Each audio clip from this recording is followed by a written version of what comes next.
Então, hoje nós estamos na terceira aula e vamos tratar do assunto de registros, tudo bem? Eu liberei agora há pouco as salas, espero que vocês possam agora entrar nas salas e baixar o material, tá? Ter contato com o material. Lembrando que nós temos a nossa atividade avaliativa que vence amanhã, né? Se não me engano. A primeira atividade avaliativa, não perca, é uma atividade simples, tá? Bem tranquila, que eu acredito que todos conseguirão fazer, né? Então não perca essa oportunidade. Vou compartilhar aqui então o nosso material. Todos estão vendo o material, tranquilos? Na aula passada, nós falamos sobre as variáveis homogêneas, né? As variáveis indexadas. E até falamos assim que elas devem ter o mesmo tipo de dado. Isso é verdade, né? Foi demonstrado. As variáveis, tanto vetores quanto matrizes, né? Elas sempre são de um mesmo tipo de dado. E até hoje, nessas linguagens que eu conheço, tá, gente? C#, Java, eles não aceitam assim tipos variados até hoje, nas estruturas de coleções que existem, listas e por aí vai. Eu sei que tem algumas linguagens que permitem listas ou vetores de diferentes tipos de dados. É claro que aí nós teríamos que falar, nos conceitos atuais, daquilo que a gente conhece por orientação a objetos, aí nós vamos falar que tudo é um objeto. Então, eu poderia criar um vetor de objetos, né? Aí eu poderia armazenar qualquer coisa nesses vetores ou nessas listas, nessas coleções, porque são de objeto, né? Tudo bem, mas elas são de um mesmo tipo, né? Isso tem que ficar claro. Agora aqui, quando nós falamos em variáveis heterogêneas, nós estamos querendo justamente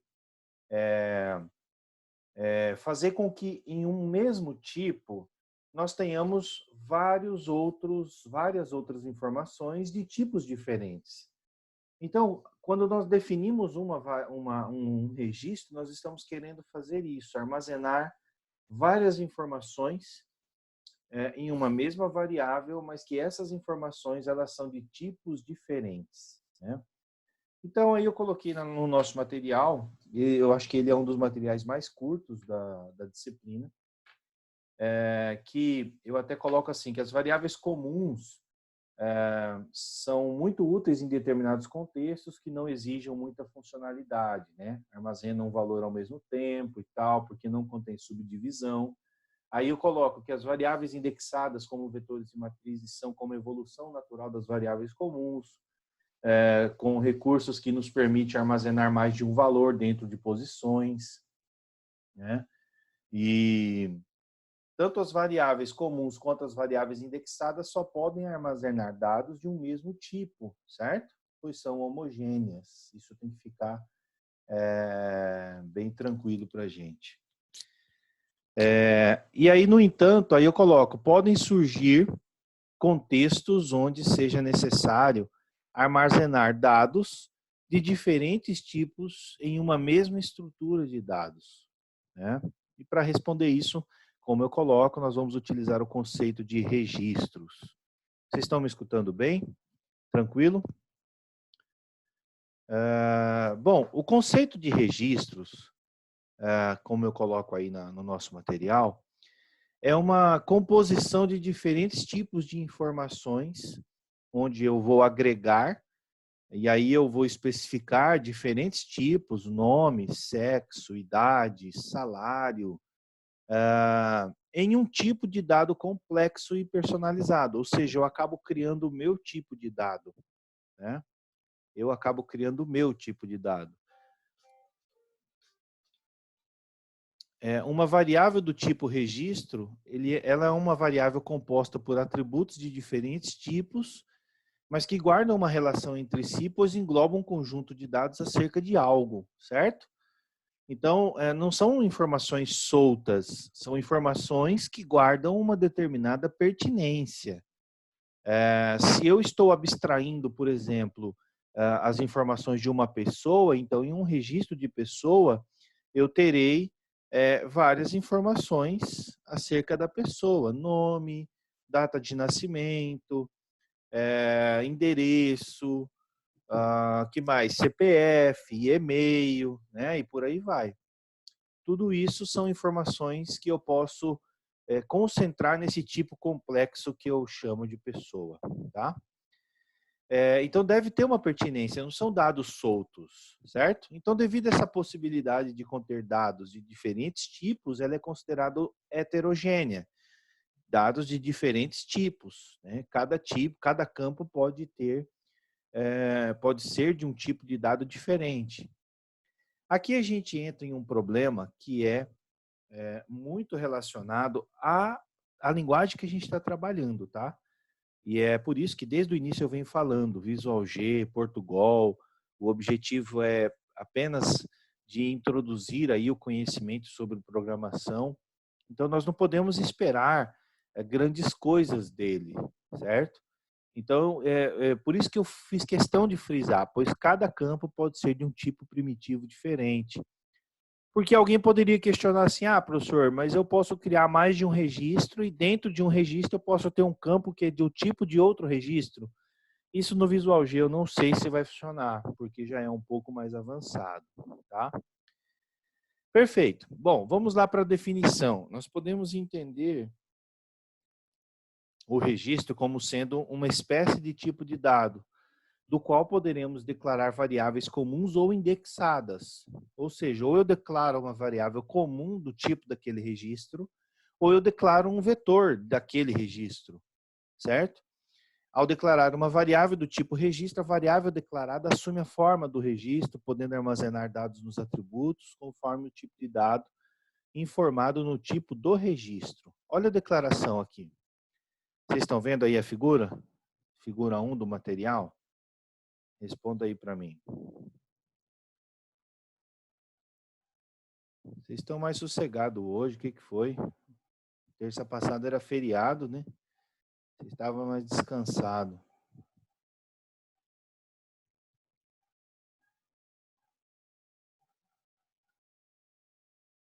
Bom, então, já que vocês viram aí a declaração, note o seguinte, a declaração de um registro, ela está debaixo de uma palavra reservada chamada tipo, né? Eu lembro que quando eu fiz curso de programação, que eu aprendi a programar em Pascal, aumenta a tela,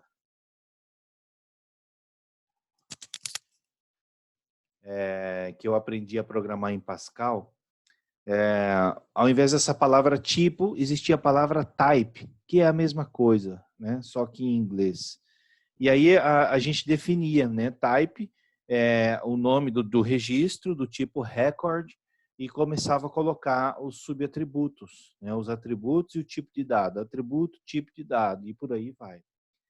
Até que a gente, no momento do curso, ou no decorrer do curso, a gente declarava alguns registros para poder aprender a utilização, né? A utilidade. Mas aí a gente acabava tendo contato com alguns códigos bem mais densos, né? E aí você via que a possibilidade do registro era gigante, né? Nós podíamos declarar registros de diversas maneiras, quantidade de atributos bem acima daquilo que a gente imaginava ser possível. E, inclusive, uma boa analogia para vocês entenderem a utilidade de um registro é justamente vocês entenderem uma tabela, como se fosse uma tabela de dados do Excel, onde vocês têm várias colunas, né? Eu não sei se vocês já tiveram um banco de dados no curso, mas é como se vocês tivessem uma planilha do Excel onde cada coluna representa um tipo de informação, né? Cada tipo de informação com um tipo de dado. E a linha inteira, ou seja, a coleção de todas as colunas de uma determinada linha, é o que formaria, nessa visão, nessa analogia, é o que formaria um registro, tá? Entenderam? É como se eu tivesse aqui uma coluna nome, uma coluna idade, uma coluna sexo, uma coluna e-mail, uma coluna salário numa planilha do Excel. E aí lá no tipo de dado da coluna eu definisse que salário é real e o e-mail, sexo e nome são caractere e idade é inteiro. Muda a forma de alinhamento e tal do campo, né? Então, aí digamos que eu preenchesse essa planilha e eu pegasse uma linha lá e preenchesse ela todinha, né? O nome, a idade, o sexo, o e-mail, o salário. Quando eu selecionasse essa linha inteira contendo todas essas colunas, eu estou falando de um registro, né? Até hoje é bem comum a gente chamar quantidade de linhas inseridas em uma tabela de um banco de dados. Muitas vezes a gente chama assim, a gente fala assim, quantos registros tem na tabela? Entenderam? Records, registros, linhas de dados. Na teoria de banco a gente vai conhecer isso como tupla. Enfim, é só uma analogia para que vocês consigam entender e vislumbrar isso que eu estou falando com relação a registro, tá? Então, aí aqui nós temos a declaração, um algoritmo bem simples, a declaração do tipo pessoa, né? E uma coisa é nós definirmos o tipo, outra coisa é nós declararmos uma variável do tipo, certo? Aqui em Visual G, em Delphi também, linguagem um pouco mais antiga, Pascal, mais antiga ainda, nós tínhamos um lugar certo para a gente declarar variáveis, que é na seção var, certo? É o que a gente aprende. Tem as linguagens mais avançadas de hoje, elas nos permitem declarar variáveis em diferentes contextos, né? E é exatamente esse o nome. A gente pode trabalhar em diferentes contextos, diferentes escopos de declaração de variável. Se eu declaro hoje, por exemplo, em Java C Sharp, se eu declaro uma variável dentro de uma estrutura de repetição par, ela só vale ali dentro. Se eu declaro uma variável dentro de um C, ela só vale ali dentro, e por aí vai. Existem os escopos onde eu posso utilizar uma variável. Mas aqui, em algoritmos, em Portugal, eu preciso, então, definir o tipo, certo? Eu defino o tipo, e aqui na seção var, eu declaro uma variável do tipo, certo? Onde, por exemplo, eu declararia normalmente i do tipo inteiro, nome do tipo caractere, salário do tipo real, né? Eu poderia declarar essas informações aqui como variáveis comuns, mas aqui não. Aqui eu estou declarando um funcionário do tipo pessoa. Então, essa variável funcionário, ela terá todos esses subatributos aqui, ó. Nome, idade, sexo, e-mail, salário. Todos os atributos. Se eu declarar 10 variáveis aqui do tipo pessoa, todas as 10 terão essas subdivisões aqui. Não importa se eu preencho ou não preencho, certo? Eles estarão lá. Na mesma visão que não importa se você preenche ou não a coluna lá na tabela do Excel, na planilha do Excel, a coluna estará no registro, certo? Porém, estará nula ou vazia, tá? E aqui embaixo, o que eu fiz? Simplesmente eu fiz a carga dessa variável.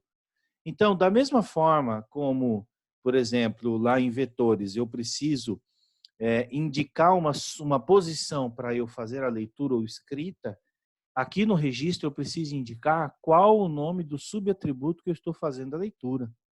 Vocês estão prestando atenção aqui, pessoal? Está todo mundo vendo isso? Fala aí para mim, entenderam?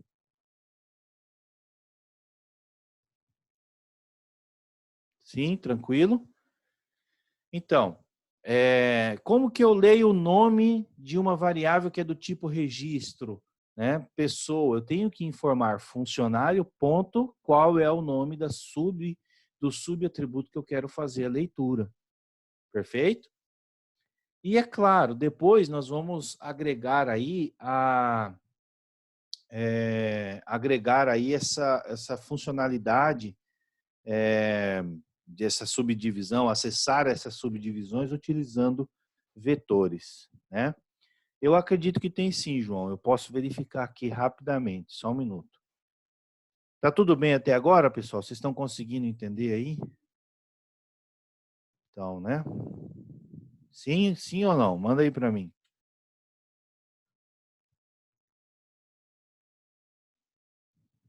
Ok, estou abrindo o Visual G aqui e eu vou colocar o exemplo lá para nós. Só um minutinho.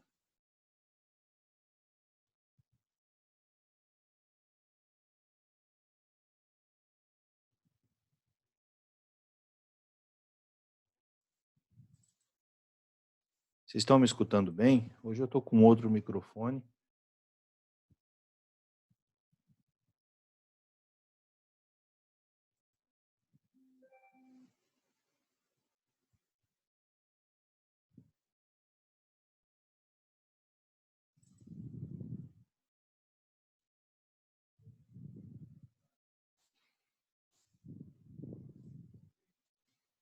Estão vendo a tela do Visual G?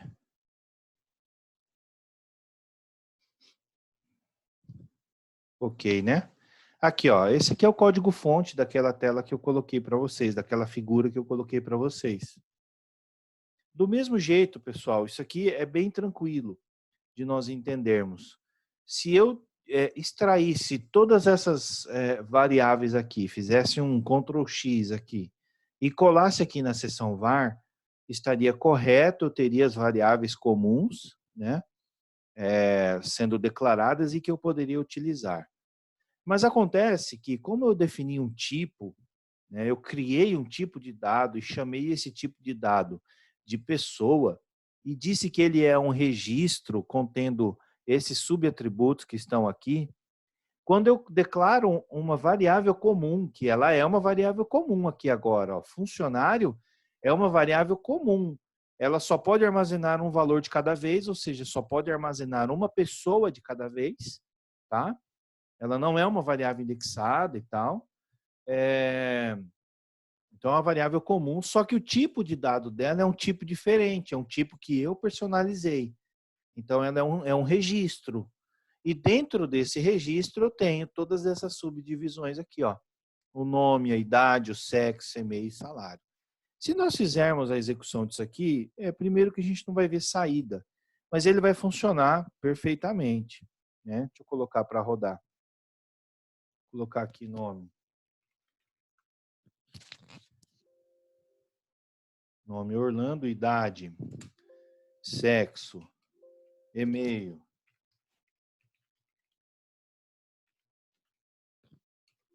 salário. Tá bom que eu vou colocar meu salário aqui para vocês verem. Olha aí. Agora uma coisa interessante, ó. Olha lá, quando eu tenho aqui a minha visualização das variáveis, vocês estão olhando aqui do lado. Olha lá o que ele tem. Somente que funcionário, ela é uma variável global do tipo registro e só definiu aqui, pegou a minha primeira subdivisão. Só isso. Entenderam?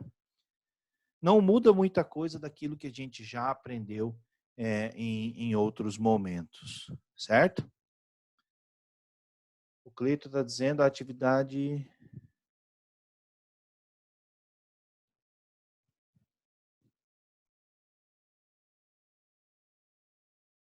Ah, tá. Então tá bom, vamos lá. Todo mundo entendeu, então, essa declaração? Tranquilo, pessoal? Daqui 8 minutos eu precisaria encerrar essa primeira sessão e daí a gente faz como combinado, a gente abre outra sessão, perfeito? Então tá, vamos seguindo no material. Deixa eu voltar o compartilhamento para o material.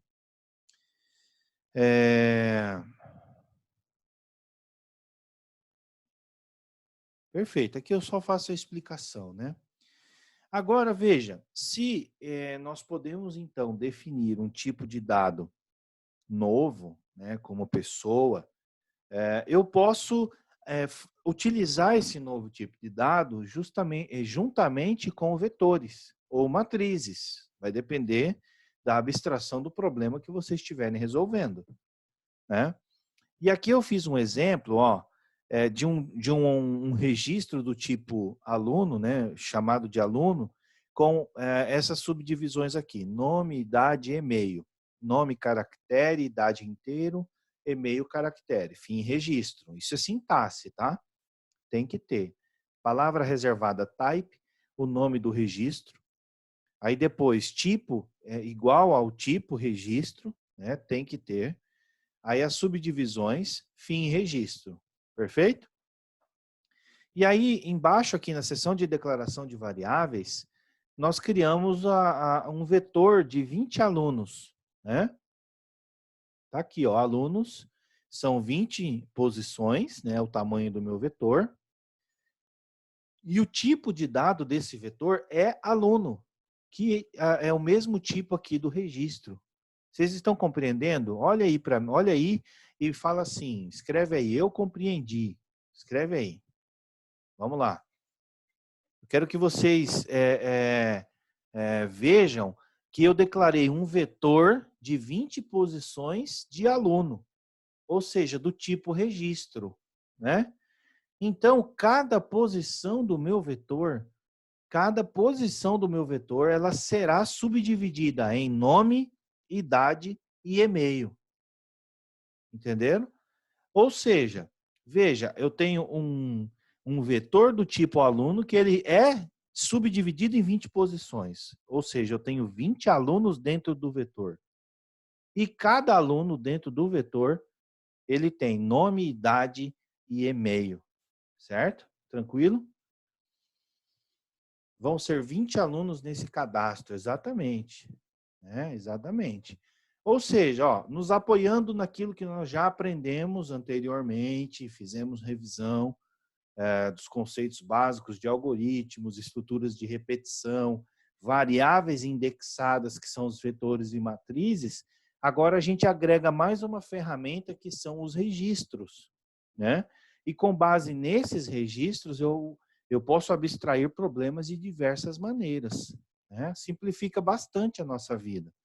Vejam vocês que a cada dia que passa, a cada ferramenta nova que a gente vai conhecendo, tanto em algoritmos quanto em estruturas de dados, mais para frente vocês vão conhecer outras ferramentas já em linguagens, nós vamos ganhando mais poder de fogo para a gente enfrentar os problemas.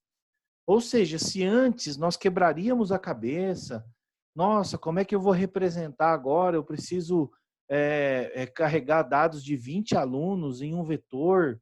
Como é que eu vou fazer? Ah, eu vou ter que ter um vetor de nome dos alunos, um vetor de idade dos alunos, um vetor de e-mail dos alunos. Eu mesmo já fiz isso várias vezes, né, academicamente, obviamente. Mas aí quando você apresenta o conceito de registro, você elimina essa complexidade antes existente. Ou seja, se antes a gente tinha que subdividir, ou melhor, dividir em vários vetores para a gente armazenar uma mesma informação, agora não. Agora eu crio um registro contendo todas as informações que eu quero e crio um vetor desse registro. Pronto.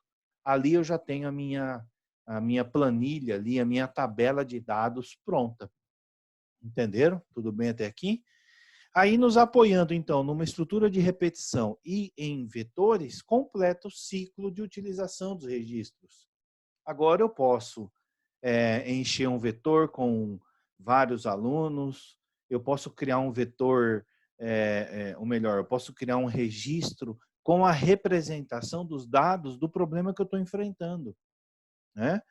Lembra que nós resolvemos na aula passada, nós resolvemos um problema aqui, quer ver?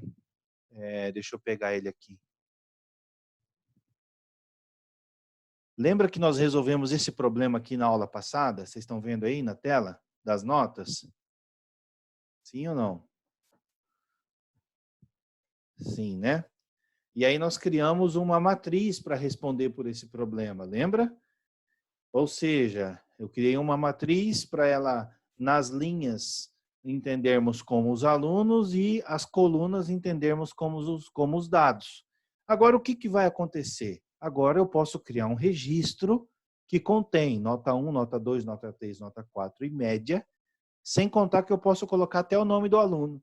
E aí eu vou precisar criar uma matriz para representar isso? Não. Agora eu posso criar um vetor desse tipo de dado. E nós vamos fazer isso daqui a pouco. Tranquilo? Deixa eu voltar para o material para verificar se tem alguma coisa a mais, porque aí na próxima sessão da nossa aula, a gente já vai entrar na solução desse problema. Aí aqui, ó, tem um exercício resolvido, ó, 2 minutos e meio. Construa um algoritmo para ler o nome, a idade e salário de 20 funcionários. Após a leitura, percorra e imprima as informações obtidas conforme a ordem de leitura. Olha aqui, eu acabei de dar a receita, né? Nós teríamos várias formas de fazer isso. Eu poderia criar um vetor para o nome, um vetor para a idade e um vetor para salário. E controlar elas justamente pelo mesmo índice de leitura. Funcionaria? Funcionaria. Daria trabalho? Sim. E eu não teria tanta possibilidade de programação. E, a bem da verdade, a representação também não ficaria muito legal. Mas, a partir do momento que eu tenho o tipo registro, eu posso definir um registro funcionário, olha lá, com as informações que o problema está me dando. E quais são? Nome, idade e salário. Está aqui, nome, idade e salário. Nome, caractere, idade inteiro, salário real. Pronto. Aqui está a estrutura do meu registro. Depois eu venho e declaro um vetor de funcionários, chamado funcionários, de 20 posições de funcionário, e aqui eu faço todo o percurso dela. Ó. Primeiro eu faço a carga do vetor, né? De 1 até 20 faz a carga, está aqui. E depois limpo tela e vou escrever as informações conforme eu li, ou seja, de 1 a 20 conforme eu li, está aqui. E, pessoal, a chave para nós entendermos as demais estruturas de dados da disciplina também está no entendimento de registro. Então, eu peço que vocês se dediquem, tá? No entendimento, que tenho certeza que será bem produtiva as nossas aulas sequentes. Eu vou encerrar agora, mas já volto. Fica por aí, tá bom?